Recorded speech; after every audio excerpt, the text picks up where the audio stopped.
Si Pétrarque a salué en son temps les beautés de la Sorgue, les riverains, les habitants et les touristes d'aujourd'hui ne s'y trompent pas non plus.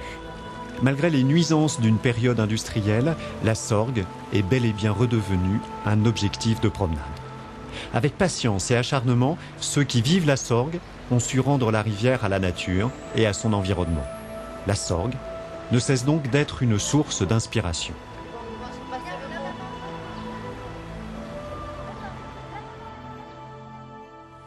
En 1998, j'ai visité l'île sur la Sorgue et je me suis dit que c'était la ville que j'avais perdue. Les lieux de mon enfance, Scafati.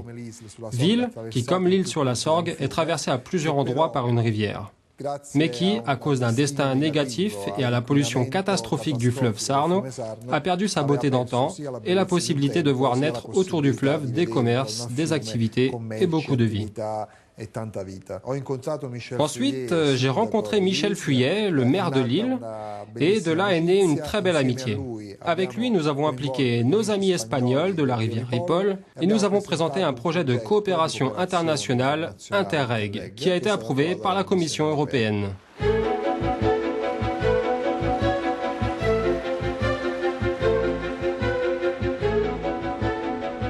Partout dans le monde, une rivière est un patrimoine spécifique à l'équilibre fragile. 3 pays en ont pris conscience et se sont regroupés autour d'un projet européen d'aménagement de rivières. Le programme Interreg 3B Fleuve Fil de la Vie est né.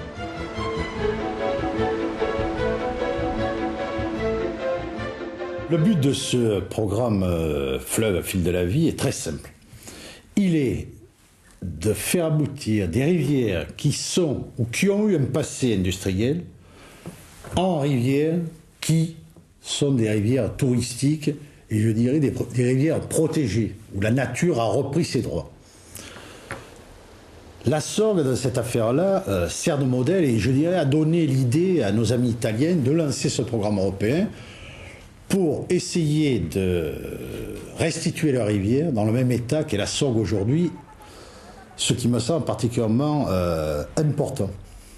Donc, le but d'aujourd'hui, il est de travailler à 3 pour, dans tout un tas de domaines, un tas de secteurs, qui sont l'information, la communication, la mise en commun de moyens, la mise en réseau, la création des sites internet, la création de travaux sur les différentes rivières, de pouvoir arriver petit à petit à faire cette transformation et notre Sorgue servant de modèle, nous, bien sûr, d'améliorer encore la qualité dont elle bénéficie aujourd'hui.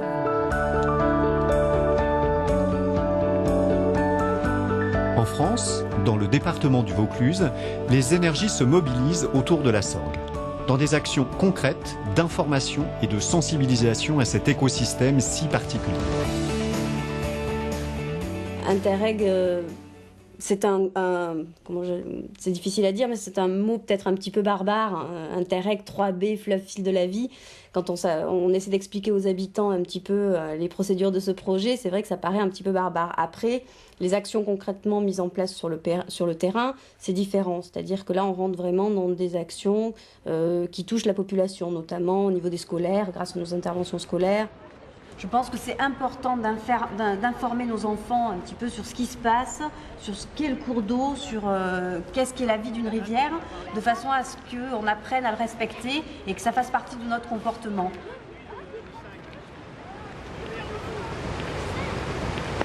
Alors dis-moi François-Guillaume, comment tu procèdes un petit peu avec les enfants? Je leur demande eux comment ils voient les choses au niveau en fait du gouffre, comment il fonctionne et ainsi de suite. Donc de ce qu'ils connaissent eux.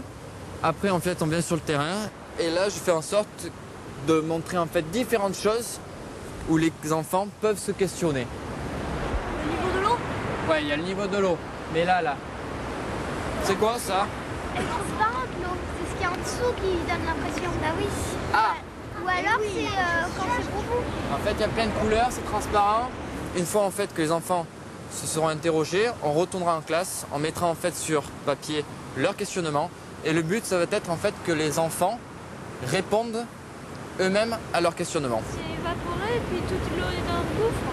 C'est retiré dans le gouffre. Et concrètement, donc, les enfants, tu les sens comment? Au niveau comportement, attention? Ça va, je trouve bien attentif. Et puis au fur et à mesure des animations, il y a une évolution, ils perçoivent la sorgue d'une façon différente. Il y a des choses en fait qu'ils découvrent, dont ils n'étaient pas du tout conscients. Ils s'aperçoivent pour certains en fait que c'est un ensemble, il y a tout un écosystème qui interagit, il y a un équilibre qui se crée. Donc ça leur permet de mieux comprendre leur environnement. Donc une prise de conscience du fonctionnement de la rivière en fait. Du fonctionnement de la rivière. Ouais. Ok, ça c'est super positif. Ouais. Il est nécessaire que sur le terrain, des gens portent la bonne parole. Les ambassadeurs de la sorgue, ils font de l'éducation, ils font de l'information sur le terrain et ce, toute l'année.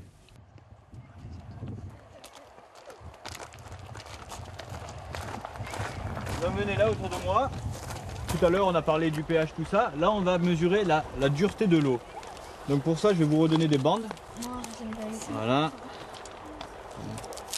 Donc vous les ouvrez, surtout vous ne jetez pas les papiers. Hein. Oui, parce que ça a pollué. On a regardé. Non, je pense pas. Il reste dessus. Oui, c'est rouge.